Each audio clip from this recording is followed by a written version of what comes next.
குவைத்தில் அடுக்குமாடி கட்டிட தீ விபத்தில் உயிரிழந்த 49 பேரில் 42 பேர் இந்தியர்கள் என்பது உறுதிப்படுத்தப்பட்டுள்ள நிலையில் அவர்களில் 19 பேர் கேரளாவைச் சேர்ந்தவர்கள் என்று அம்மாநில அரசு தெரிவித்துள்ளது.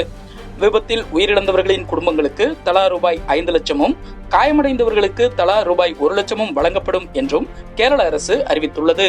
6 மாடிகள் கொண்ட அடுக்குமாடி குடியிருப்பில் வெளிநாட்டைச் சேர்ந்தவர்கள் அதிகம் தங்கியிருந்தனர். எகிப்து நாட்டு காவலாளி தங்கியிருந்த பகுதியில் வைக்கப்பட்டிருந்த சமையல் எரிவாயு சிலிண்டர் வெடித்ததே தீ விபத்துக்கு காரணம் என முதற்கட்ட தகவல்கள் தெரிவிக்கின்றன. கட்டிடத்தின் கீழ்த்தளத்தில் அந்த காவலாளி தங்கியிருந்துள்ளார். இதனால் அடுக்குமாடி குடியிருப்பின் மற்ற பகுதிகளுக்கு தீ வேகமாக பரவியுள்ளது. தீ விபத்து ஏற்பட்ட அடுக்குமாடி குடியிருப்பில் சுமார் 195 பேர் தங்கியிருந்துள்ளனர். அதில் பெரும்பாலானோர் வெளிநாடுகளைச் சேர்ந்தவர்கள். அவர்களில் 150க்கும் மேற்பட்டவர்கள் இந்தியர்கள். தீ விபத்து ஏற்பட்ட நிலையில் அடுக்குமாடி குடியிருப்பில் தங்கியிருந்தவர்களில் 92 பேர் பத்திரமாக இருப்பதாக தெரிவிக்கப்பட்டுள்ளது. 20 பேர் இரவு ஷிப்ட் என்பதால் பணிக்கு சென்றுள்ளனர். அடுக்குமாடி குடியிருப்பில் என்பிடிசி நிறுவனத்தில் பணியாற்றி வந்த ஊழியர்கள் தங்கியிருந்துள்ளனர் என்பது தெரிய வந்துள்ளது. கோவில்பட்டி அருகே வானரமுட்டி கிராமத்தைச் சேர்ந்த வீராசாமி மகனான 41 வயது மாரியப்பன் கடந்த 20 ஆண்டுகளாக குவைத் நாட்டில் உள்ள பல்பொருள் அங்காடி ஒன்றில் வேலை பார்த்து வந்தார். இவர் குவைத்தின் மங்க் பகுதியில் உள்ள அடுக்குமாடி குடியிருப்பின் 2வது தளத்தில் அவரது நிறுவனம் ஒதுக்கி தந்த அறையில் தங்கியிருந்து வேலைக்கு சென்று வந்தார். தீ விபத்தில் சிக்கி கோவில்பட்டி அருகே வானரமுட்டியைச் சேர்ந்த மாரியப்பன் காயமடைந்தார். அவருக்கு அங்குள்ள மருத்துவமனையில் சிகிச்சை அளிக்கப்பட்டு வந்த நிலையில் சிகிச்சை பலனின்றி அவர் உயிரிழந்தார். உயிரிழந்த மாரியப்பனுக்கு கற்பகவள்ளி என்ற மனைவியும் விமலா என்ற மகளும் கதிர்நிலவன் என்ற மகனும் உள்ளனர் என்பது குறிப்பிடத்தக்கது. அதேபோல் கடலூர் மாவட்டம் காட்டுமன்னார் கோயில் அருகே உள்ள முட்டம் கிராமத்தைச் சேர்ந்த கிருஷ்ணமூர்த்தி மகனான 42 வயதான சின்னதுரை என்பவர் குவைத் தீ விபத்தில் உயிரிழந்தார். கடந்த 10 ஆண்டுகளுக்கு மேலாக குவைத்தில் சின்னதுரை பணியாற்றி வந்த நிலையில் குடும்பத்தினருடன் இருப்பதற்காக வேலைகளிலிருந்து விடுவிக்கப்பட்டு கடந்த சில மாதங்களுக்கு முன்புதான் சொந்த ஊருக்கு திரும்பி குடும்பத்தினருடன் இருந்து வந்துள்ளார். மீண்டும் குவைத் கம்பெனியிலிருந்து அழைப்பு வந்ததால் கடந்த 6 மாதங்களுக்கு முன்பு மீண்டும் குவைத் சென்று சின்னதுரை வேலை பார்த்து வந்துள்ளார். மேலும் அவர் 2 வாரங்களுக்கு பிறகு சொந்த ஊருக்கு வருவதாக இருந்துள்ளார். இந்த நிலையில் அவர் தீ விபத்தில் உயிரிழந்தது குடும்பத்தினர் மற்றும் கிராம மக்களிடையே பெரும் சோகத்தை ஏற்படுத்தியுள்ளது. விழுப்புரம் மாவட்டம் செஞ்சியை அடுத்த கிருஷ்ணாபுரத்தைச் சேர்ந்த முகமது ஷெரீப் கடந்த 14 ஆண்டுகளாக குவைத்தில் உள்ள மெட்டீரியல் ஸ்டீல் சில்வர் கம்பெனியில் போர்மேனாக பணியாற்றி வந்துள்ளார்.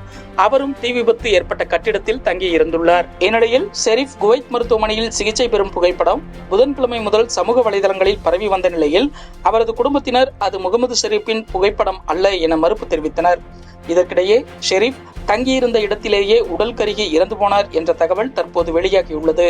இதையடுத்து ஷெரீப்பின் உடலை உடனடியாக செஞ்சிக்கு கொண்டுவர மத்திய மாநில அரசுகள் நடவடிக்கை எடுக்க வேண்டும் என உறவினர்கள் கோரிக்கை வைத்துள்ளனர்.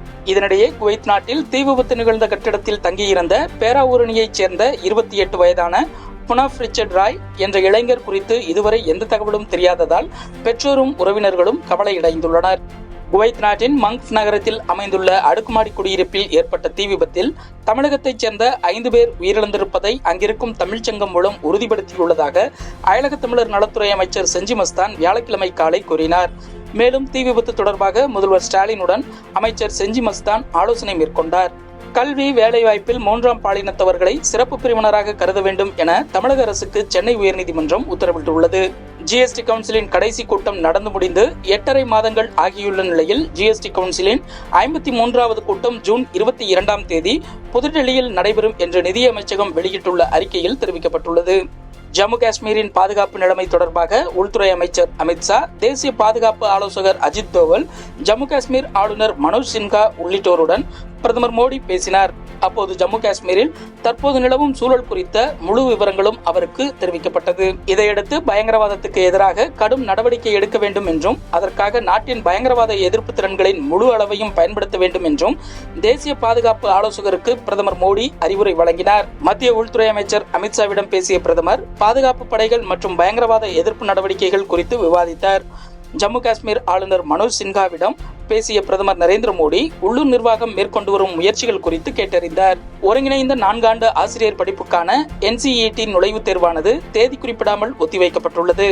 தெகிடி உள்ளிட்ட படங்களில் நடித்ததன் மூலம் கவனம் ஈர்த்த உறுதுணை நடிகர் பிரதீப் கே விஜயன் சென்னையில் வியாழக்கிழமை காலமானார். அவருக்கு மாரடைப்பு ஏற்பட்டிருக்கலாம் என முதற்கட்டமாக தகவல் வெளியாகியுள்ளது. நீட் தேர்வில் கருணை மதிப்பெண் வழங்கப்பட்ட 1563 தேர்வர்களுக்கு மறுதேர்வு நடத்தப்படும் என தேசிய தேர்வு முகமை தெரிவித்துள்ளது. அதனை உச்சநீதிமன்றம் ஏற்றுக்கொண்டுள்ளது. அதன்படி இந்த மறுதேர்வு வரும் ஜூன் 23ஆம் தேதி நடத்தப்படுகிறது. இதன் முடிவுகள் ஜூன் 30ஆம் தேதி அன்று வெளியாகிறது. இதனை தேசிய தேர்வு முகமை நீதிமன்றத்தில் தெரிவித்துள்ளது. கடந்த ஜூன் 5ஆம் தேதி நீட் தேர்வு முடிவுகள் வெளியானது. மே 5ஆம் தேதி நடைபெற்ற நடப்பு ஆண்டுக்கான இளங்கலை மருத்துவம் பயில்வதற்கான நீட் தேர்வில் முறைகேடு நடைபெற்றதாக கூறி உச்சநீதிமன்றத்தில் வழக்கு தொடுக்கப்பட்டது. இந்த வழக்கு விசாரணையின் போது தேசிய தேர்வு முகமை இவ்வாறு கூறியுள்ளது. மத்திய கல்வி அமைச்சராக வியாழக்கிழமை பொறுப்பேற்றுக் கொண்ட தர்மேந்திர பிரதான் நீட் தேர்வில் எந்த முறைகேடும் நடைபெறவில்லை, வினாத்தாள் கசியவில்லை, வினாத்தாள் கசிந்ததாக கூறப்படுவதற்கு எந்த ஆதாரமும் இல்லை என்றார். மேலும் நீட் தேர்வில் பெரிய குளறுபடி ஏற்பட்டுள்ளது போன்ற ஒரு சூழல் உருவாக்கப்படுகிறது. நீதிமன்றத்தின் தீர்ப்பை நாங்கள் ஏற்போம் என்று அவர் தெரிவித்தார். அதேவேளையில் நீட் தேர்வு குறித்த விசாரணை நடத்தப்பட வேண்டும் என்ற கோரிக்கை விஷயத்தில் பாஜக அரசின் அணுகுமுறை பொறுப்பற்றதாகவும் உணர்வற்றதாகவும் உள்ளது. சுமார் 24 லட்சம் பேர் பாதிக்கப்பட்டுள்ள இந்த முறைகேடு தொடர்பாக உச்சநீதிமன்றத்தின் கண்காணிப்பில் விசாரணை நடத்த வேண்டும் என்று நாங்கள் கருதுகிறோம். பல்வேறு பயிற்சி மையங்கள் கொடுத்த வாக்குறுதிகளால் சாதாரண குடும்பங்கள் ரூபாய் 30 லட்சம் வரை செலவழிக்கும் நிலைக்கு தள்ளப்பட்டுள்ளனர்.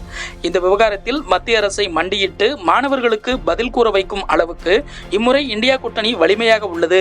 நீட் தேர்வு முடிவுகள் ஏன் ஜூன் 4ஆம் தேதி அறிவிக்கப்பட்டன? இதற்கு பதில் வேண்டும். ஆனால் அரசு விவாதத்தை தவிர்க்க விரும்புகிறது என்று காங்கிரஸ் கூறியுள்ளது.